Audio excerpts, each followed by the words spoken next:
할렐루야. 똑같은 설교를 해도 3부 예배 때는 아멘 소리가 적어. 왜 그럴까? 다시 한번 할렐루야. 아침 먹은 지가 꽤 오래돼서 그러신 것 같아요. 자, 오늘은 창세기 12장을 가지고 말씀을 나누는데요. 저는 이 창세기 12장이 예수님의 그 복음의 소식 다음에 굉장히 중요한 메시지가 있는 그런 장이라고 믿습니다. 왜냐하면 하나님께서 세상을 창조해 주시고, 그렇지만 인류가 죄 가운데 빠졌잖아요. 그렇지만 하나님께서 그냥 놔두지 아니하시고 인간을 구원하시기 위한 구체적인 그러한 구원의 역사의 드라마를 시작하는 그 부분이 바로 창세기 12장입니다. 바로 아브라함을 선택하시고 부르시는 얘기입니다. 그 아브라함을 통해 이스라엘 백성을 주시고, 그 이스라엘 백성으로부터 그 후손에서 예수님이 이 땅에 오시게 되었고, 그러면서 하나님의 구원이 완성된 것을 우리가 보게 됩니다. 요즘 세상을 시끄럽게 하고 있는 이 아이시스, 이슬람 극단주의자들도 자신들의 조상을 아브라함이라고 생각하고 있어요. 물론 그 줄기가 다릅니다. 바로 이스마엘의 후손이라고 자기들은 고백을 합니다.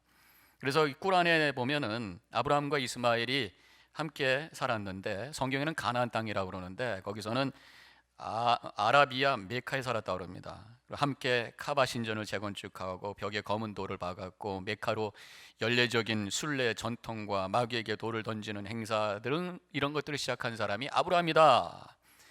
그리고 아브라함이 이스마엘을 제물로 바치기 위해서 미나산으로 갔다, 뭐 이런 기록이 되어 있어요. 성경과는 완전히 다른 얘기입니다. 성경의 역사를 왜곡하고 있어요. 성경에 분명히 우리 하나님께서는 아브라함을 선택하시고 아브라함과 맺었던 그 언약이 그 아들 이삭과 그 또 아들인 야곱과 그 후손대로 흘러가고 있는 것을 보게 돼요. 성경에서 하나님께서 자신을 설명할 때에 출애굽기 3장 15절에 이렇게 말씀합니다. 하나님이 또 모세에게 이르시되 너는 이스라엘 자손에게 이같이 이르기를 너희 조상의 하나님 여호와 곧 아브라함의 하나님, 이삭의 하나님, 야곱의 하나님께서 나를 너희에게 보내셨다 하라. 분명히 그렇게 말씀하셨어요. 우리가 믿는 하나님은 아브라함의 처의 아들인 이스마엘의 하나님이 아니시라 약속의 아들인 이삭과 그 아들 야곱을 통해서 오신 그 이스라엘 백성들의 하나님이셨고, 이제는 예수 그리스도를 통해서 새로운 이스라엘이 된 우리의 하나님이시라고 하는 고백을 우리가 할 수가 있게 된 거지요. 오늘 본문 이 12장에 아브라함에게 나타나신 하나님을 우리가 보면서 몇 가지 하나님의 모습을 우리가 발견하게 됩니다. 바로 첫 번째로 선택하시고 부르시는 하나님의 모습을 보게 됩니다. 1절에 있는 말씀 같이 함께 읽겠습니다. 시작. 여호와께서 아브라함에게 이르시되 너는 나의 고향과 친척과 아버지의 집을 떠나 내가 네게 보여줄 땅으로 가라. 하나님의 구원의 역사는 어떤 사람을 선택함으로 말미암아 시작된 것을 보게 됩니다.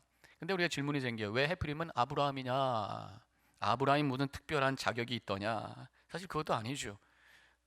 갈대 우르에 살 때에 하나님을 알던 사람이 아닙니다.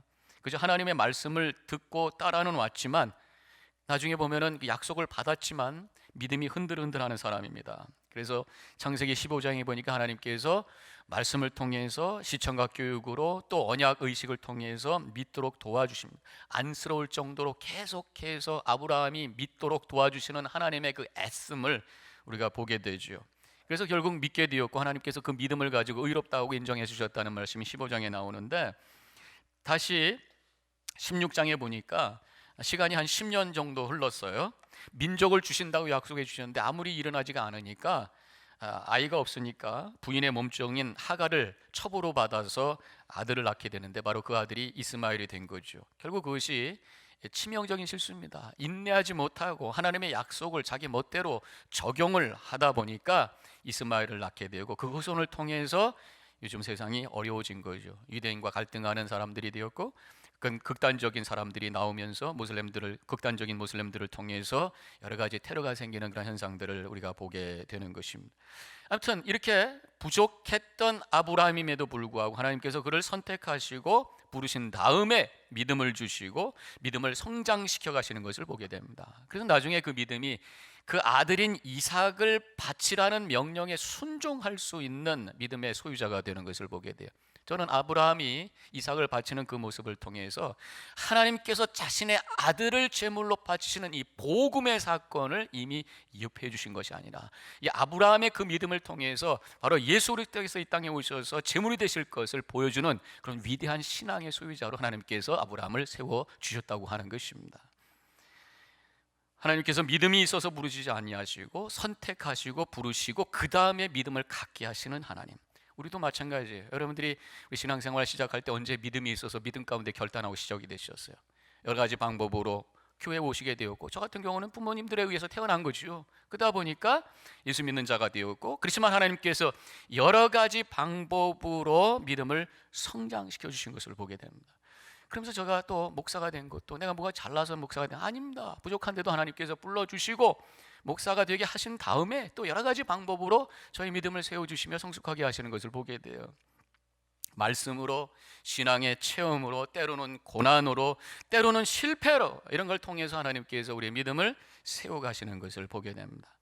오늘도 하나님께서 우리를 믿음을 성장시키기 위해서, 그리고 하나님의 구원의 도구로 쓰시기 위해서 이 예배 자리로 불러주신 줄로 믿고 결단하며 나가는 귀한 시간 되시기를 주님의 이름으로 간절히 축원합니다. 1절 말씀에 하나님께서 아브라함을 부르실 때 가라고 말씀하셨어요. 가라. 약속의 땅을 향해서 가라고 말씀하셨는데, 간다라고 하는 메시지의 뒷면에는 뭐가 있어요? 떠나는 거죠. 가기 위해서는 떠나야 돼요.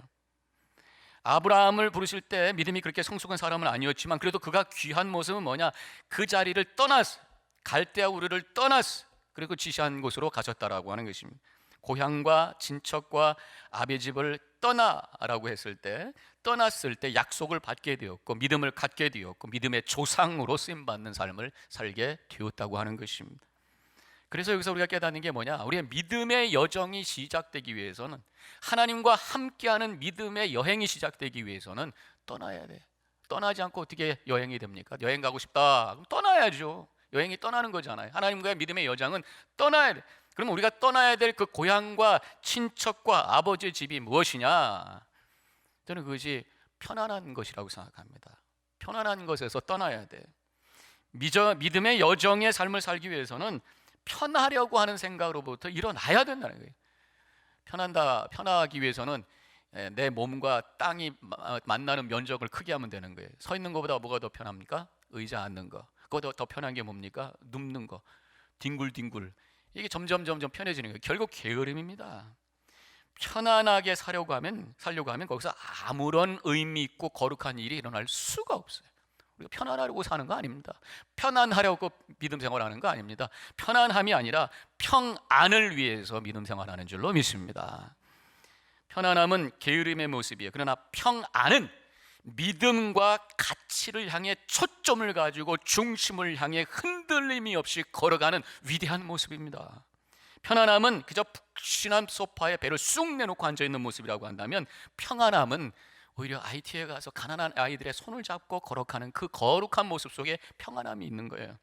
편안함은 침대에 뒹굴뒹굴하는 모습이라고 한다면, 평안함은 거친 바람이 올 때 오히려 날개를 피면서 하늘 높이 올라가는 독수리의 모습, 그 위에서 위유작적하고 있는 그런 독수리의 모습이 아니겠는가, 그런 생각을 해보게 됩니다. 우리가 떠나야 될 곳은 편안한 곳이에요. 또 한 가지는 익숙한 곳입니다. 익숙하다고 하는 건 뭐예요? 늘 반복되고 숙달되어서 힘들지 않는 것입니다. 믿는 자들은 익숙함에 머무르는 것이 아니라 일어나서 성숙함을 향해 걸어나가는 삶인 줄로 믿습니다. 성숙함이라고 하는 것은 지금까지 익숙하고 편안하게 있던 것을 내려놓고 새롭게 결단해야, 그리고 도전해야 성숙함이 일어나는 것입니다. 때로는 하나님께서 우리를 성숙을 위해서 고난을 통해서 우리를 성숙을 만들어내시기도 합니다. 그래서 익숙함에서 빠져나오기 위해서는 일부러 고난을 선택하기도 하는 거예요. 우리가 익숙한 건 뭡니까? 욕심을 위해 사는 것은 익숙해요. 그러나 성숙을 위해서는 의도적으로 다른 사람을 섬기고 하나님을 위해서 봉사하고 거룩한 고난을 위해서 결단해 나갈 때에 거기서 우리가 성숙하게 되고 성숙한 모습을 통해서 하나님의 쓰임받는 복된 삶이 되는 줄로 믿으시길 바랍니다. 우리가 떠나야 될 곳, 아브라함이 떠났던 곳은 결국 우상이 있던 곳이었어요. 아브라함의 가족들은 갈대아 우르에서 우상을 섬기던 사람이었다고 성경에서 나와 있습니다. 여호수아 24장 3절과 2절 3절에 24장 2절과 3절에 이렇게 쓰여져 있어요. 옛적에 너희의 조상들 곧 아브라함의 아버지 나홀의 아버지 데라가 강 저쪽에 거주하며 다른 신을 섬겼으나 내가 너희의 조상 아브라함을 강 저쪽에서 이끌어내어 가나안 땅 온 땅에 두루 행하게 하고. 저쪽 갈대아 우르에서는 다른 신을 섬기던 우상을 섬기는 사람이었다. 유대인들의 전승, 성경이 아닌 다른 전승에 의하면 아브라함의 가족들은 우상을 만들어 파는 집안이었다고 그래. 근데 아브라함이 사실은 그것에도 별로 좋아하지 않았던 것 같습니다. 전승에 의하면 한 번은 우상을 깨뜨려 버렸다고 그래요. 아브라함이 그만큼 우상을 파는 집에서 자랐음에도 불구하고 우상이 헛된 것이라고 하는 것을 알았기 때문에 하나님의 부르심에 아멘하고 응답하면서 우상의 자리를 일어서서 새로운 하나님께서 제시하는 그 땅으로 걸어갈 수가 있었던 것이. 우상이라는 게 뭡니까? 열심히 쫓아다녀도 나중에 허무감을 주는 게 우상입니다. 영원한 것이 아닌 세상에 있는 것에 최고의 가치를 두고 인생을 거는 것이 바로 우상인 거예요. 그저 필요하고 사용하는 것인데 그것을 섬기는 게 바로 우상입니다. 대표적인 것이 바로 돈, 만몬이죠. 바로 돈은 나에게 필요한 것이고 생계를 위한 수단입니다. 살기 위한 수단인데 그것이 인생의 목적이 되고 그것이 자신의 가치와 행복을 결정한 것이라고 믿고 쫓아다니고 섬기고 있다면 바로 그것이 우상이 될 수 있습니다. 하나님이 있어야 될 자리를 대신하는 것, 그것이 돈 외에도 자식일 수도 있습니다. 어떤 사람은 취미가 돼요. 너무 취미가 짙어지면 나중에 그것이 중독이 될 수도 있죠.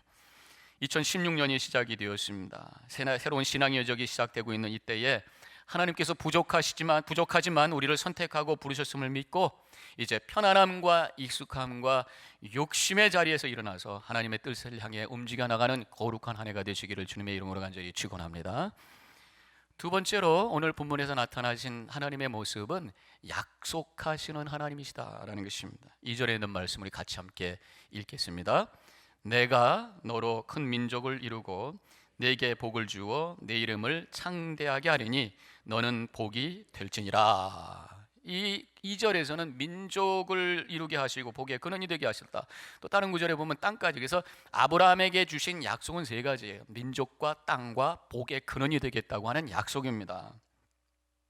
아브라함은 그 약속을 붙들었어요. 약속을 붙들 때에 하나님과의 관계가 설정이 되는 것입니다. 그것을 언약 관계라고 그러죠. 언약 관계라고 하는 것은 책임 있는 약속을 중심으로 만들어진 관계입니다.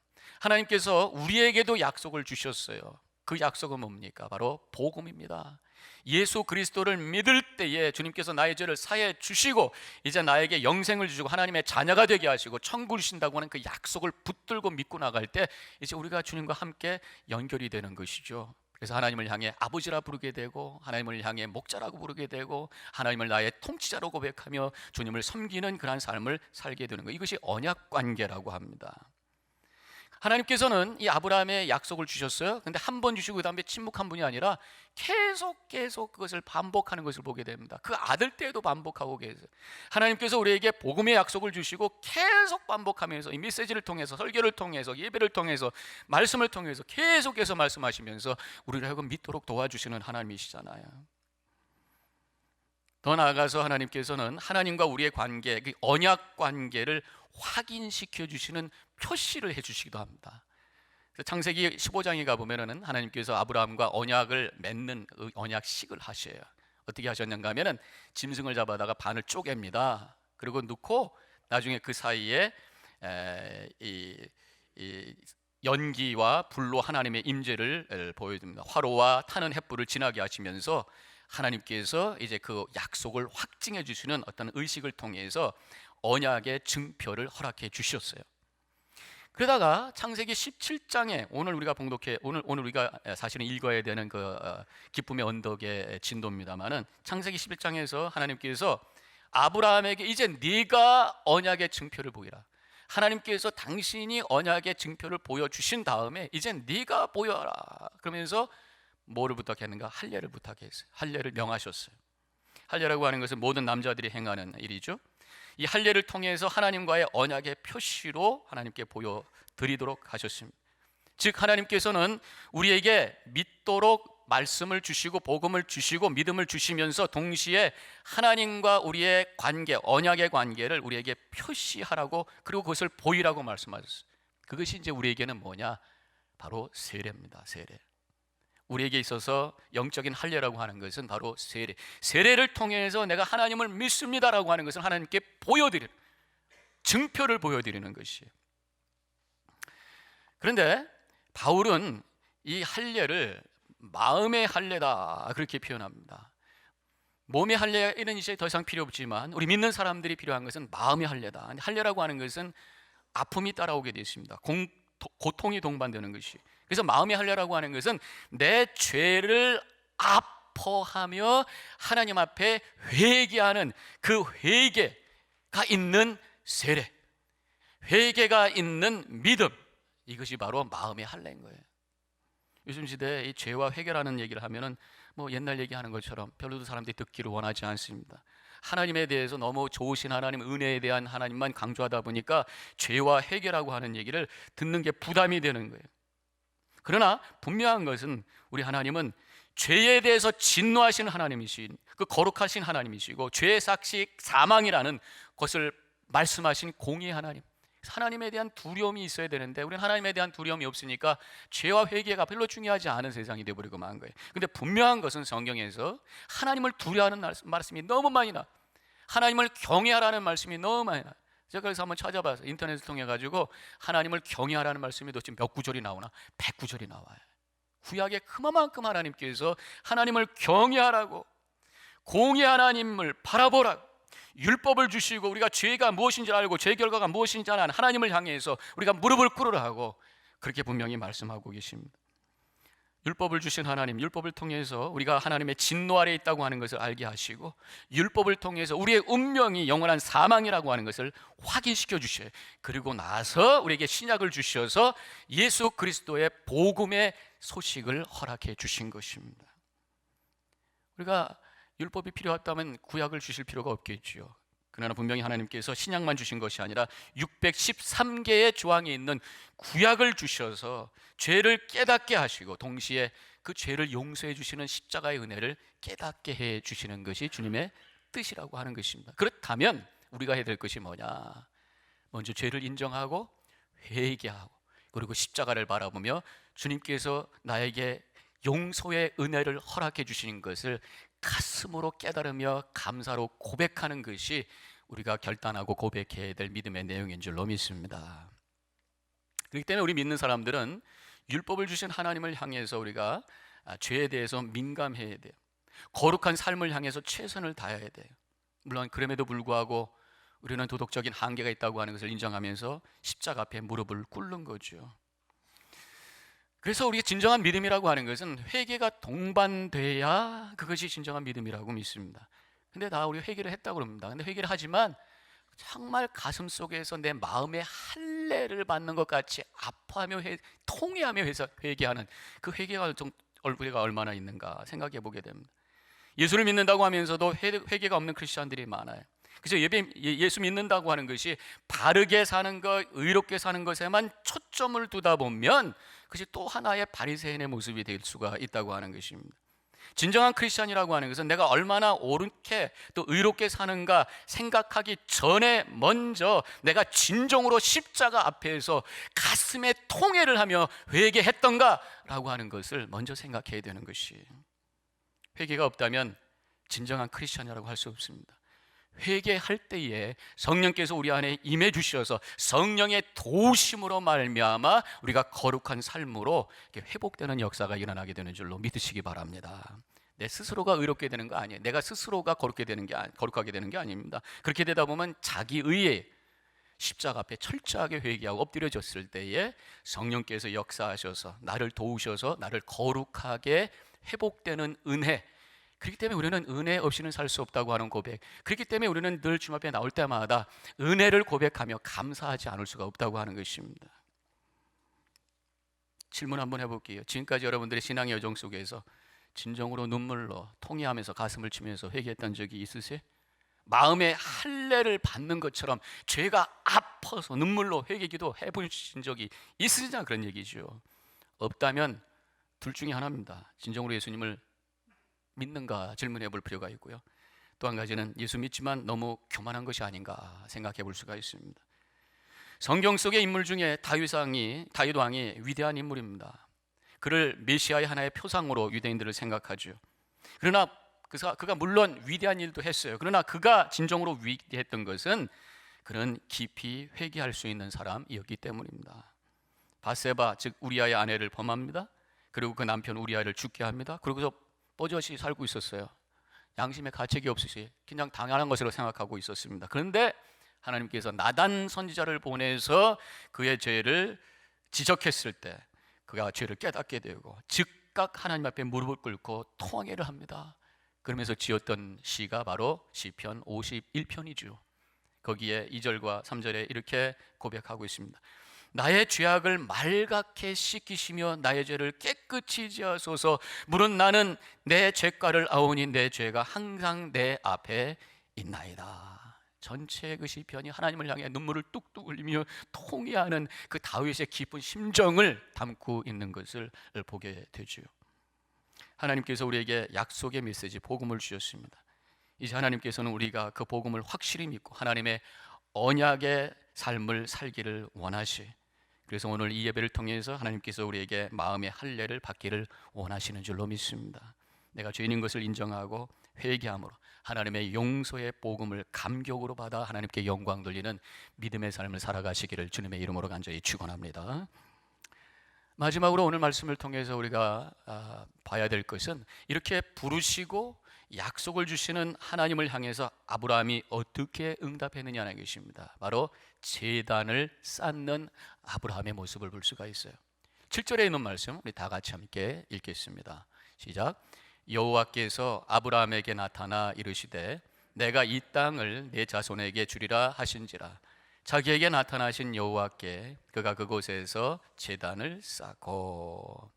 7절에서 제단을 쌓았다는 말씀이 있고 8절에도 보면은 제단을 쌓고 13장으로 넘어가면 거기에 또 제단을 쌓고. 아브라함은 자기가 옮겨지는 곳곳마다 제단을 쌓았어요. 제단을 쌓는다는 게 뭡니까? 하나님께 예배했다는 것입니다. 제단을 쌓고 거기에 희생제물을 드리고 하나님께 예배한 것입니다. 제단을 쌓았다는 의미가 그럼 뭐냐? 바로 거기에 하나님이 계시다라고 하는 것을 표시하는 거예요. 하나님이 나타나 이르시되 이 땅을 내 자손에게 주리라 했을 때에 거기에다 제단을 쌓았다. 하나님께서 나타나셔서 하나님 여기 계심을 믿습니다 라고 하면서 제단을 쌓아 하나님 여기 계십니다 라고 하는 고백이라는 것이죠. 지금 이곳에서 우리가 제단을 쌓고 있습니다. 예배를 드리고 있어요. 바로 하나님께서 여기 계심을 경험하고 고백하는 시간인 줄로 믿으시기를 바랍니다. 믿는 사람들은 교회 안에서만 예배드리지 않습니다. 교회만이 우리의 영적인 영역이 아니에요. 우리의 직장도, 우리의 사업체도, 우리의 가정도. 그래서 사업을 시작할 때 우리가 개업 예배 드리잖아요. 그 개업식하고 다른 겁니다. 개업식은 아는 사람 모셔다 놓고 같이 함께 기뻐하는 시간이지만 개업 예배는 바로 여기에 하나님이 계십니다 고백하는 시간이 바로 개업 예배인 거예요. 가정 예배 드립니다. 집에서 신방 예배 드립니다. 집에서 석회 예배 드립니다. 바로 여기에 하나님이 계십니다라고 고백하는 것이. 그래서 우리의 영적인 영역이 어딘가를 확인하는 것이 바로 제단 쌓는 일입니다. 야생 짐승들 보면은 자기의 영역이 다 있대죠. 자기의 영역을 표시하기 위해서 어떤 때는 변으로 또 자기 몸에서 나오는 분비물을 막 땅에다가 묻힌다든가 나무에다 묻힌다든가 어느 짐승은 갖다가 발톱으로 확 긁어가지고 여기 내 땅이다 그러고 영역을 표시한다고 그러잖아요. 우리 믿는 사람들도 나의 영적인 영역을 예배로 표현해야 되는 줄로 믿습니다. 내 가정에, 내 직장에, 내 삶에 하나님의 통치의 영역이 바로 여기고 하나님이 여기 계십니다 라고 하는 것이 바로 제단을 쌓는 거예요. 그렇기 때문에 악한 영들은 여기에 침범 못합니다. 하나님만이 나의 통치자입니다 고백하는 그 예배의 삶이 우리의 삶 속에 있으시기를 주님의 이름으로 간절히 축원합니다. 제단을 쌓는다라고 하는 의미는 하나님이 인도하셨음을 고백하는 것이에요. 갈대아 우리에서 가나안 땅으로 도착하자마자 제일 먼저 한 것이 바로 제단을 쌓는 것입니다. 아브라함이 지금까지 하나님께서 나의 여정을 인도하셨습니다 고백하는 것입니다. 우리가 지금 예배를 드리고 있습니다. 예배는 하나님의 은혜에 대한 응답이에요. 그래서 하나님께서 나에게 주신 복음의 은혜, 또 여러 가지 축복, 또 더 중요한 것은 또 한 가지는 지금까지 나를 여기까지 인도하셨음을 하나님 감사합니다. 그래서 예배의 마음의 바탕에는 감사의 고백이 있어야 되는 것입니다. 우리가 지난 날을 이렇게 돌아보면은 여러 가지 어려움도 힘도 많았지요. 그러나 하나님께서 그 모든 것을 지나게 하시고 오늘 이 자리에서 하나님을 예배케 하심을 믿으시기를 바랍니다. 예배 드릴 때마다 하나님, 내가 이 자리에 있군요. 하나님, 지금까지 나를 인도하셨습니다. 하나님 감사합니다. 할렐루야. 이것이 예단이에요. 제가 얼마 전에 여러분들도 잘 알고 계신 아마 김창옥 교수 있죠. 서울 여대 기독교학과 교수인데 그분의 강의 속에서 정말 은혜스러운 강의를 제가 들었어요. 그분은 굉장히 아주 유머스럽게 강의를 참 잘합니다. 명강의를 하죠. 근데 그분도 한 6년 전에 그렇게 웃기고 재밌게 하는 분도 마음의 아픔이 있었던 것 같습니다. 우울증에 걸렸던 적이 있대요. 자기의 감정이 있는데도 그것을 숨기고 늘 다른 사람 앞에 기쁨을 줘야 되는 게 나중엔 너무 버거워서 지치면서 마음이 무너졌다고 그러더라고요. 물론 그 상황에 그때 아버지가 대장암도 걸리시고 여러 가지 어려움도 있었던 것 같고요. 근데 우울증이 걸렸을 때 혼자서 그 일을 감당하기는 너무 힘들어서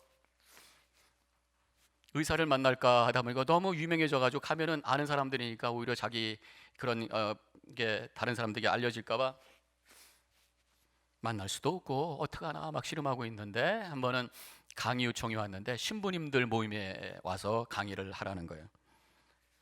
그럼 잘 됐다 싶어서 신부님한테 가서 강의도 하고 그 중에 한 분 만나가지고 상담을 받으면 좋겠다. 왜냐하면 신부님들은 부인이 없으시니까 어디다 갖다 얘기를 안 하실 테니까 거기다 하면 좋겠다. 그래가지고 이제 강의를 하러 가서 강의를 하는데 어떤 신부님 한 분이 열심히 잘 들으시더라는 거야. 그럼 나중에 저분하고 얘기해야 되겠다. 그리고 끝나고 나서 이제 그 신부님 만나 신부님, 제가 굉장히 마음이 우울하고 요새 우울증이 있어요. 얘기를 막 하려고 그러는데 먼저 신부님이 교수님, 내가 우울증 있는데 어떻게 하면 좋겠어요?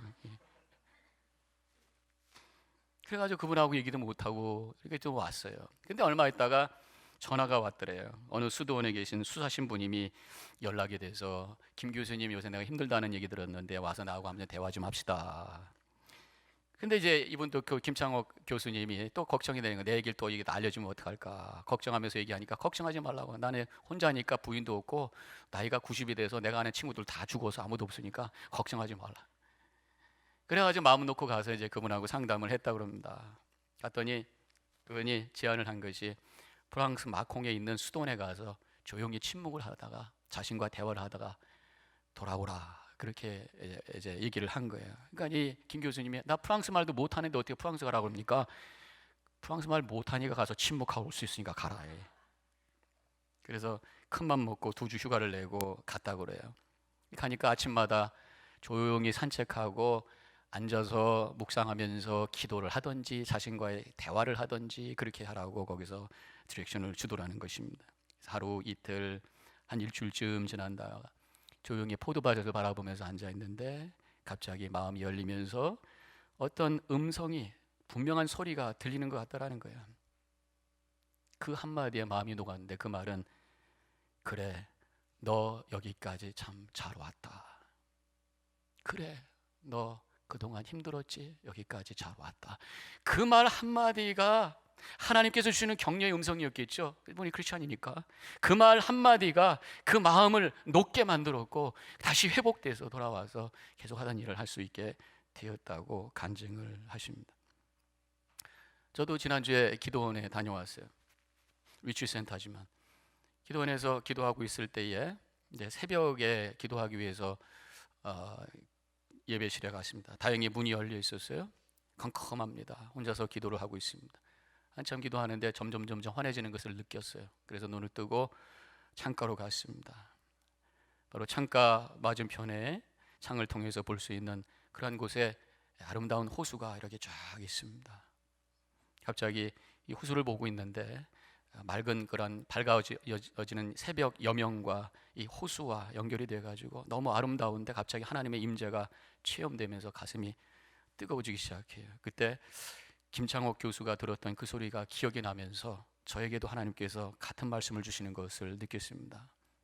고목사야, 그래, 너 여기까지 잘 왔다. 수고했다. 그 말씀에 제가 마음이 뭉클하면서 눈물이 흘렀습니다.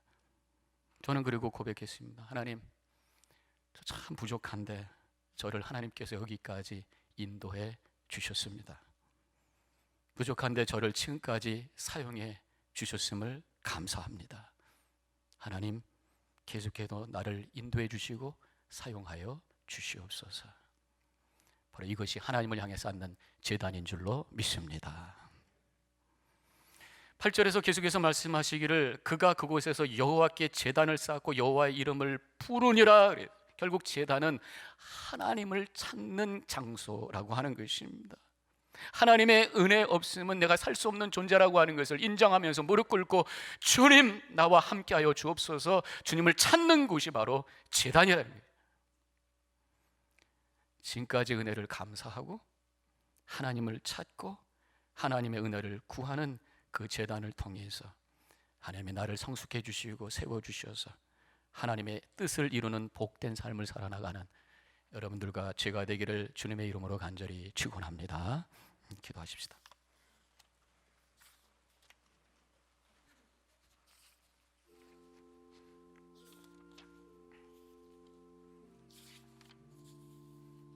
오늘 말씀을 다시 되돌아보면서 내가 부족한데 선택하고 부르시면서 오늘도 나의 믿음을 세워주시는 주님의 은혜를 감사하시고 나에게 약속해 주시고 나에게 복음을 주셔서 이제 그 복음을 주님 앞에 믿음의 표시를, 회개를 통해 믿음의 표시를 하라고 주님께서 우리에게 주시는 그 말씀을 들으시기 바랍니다.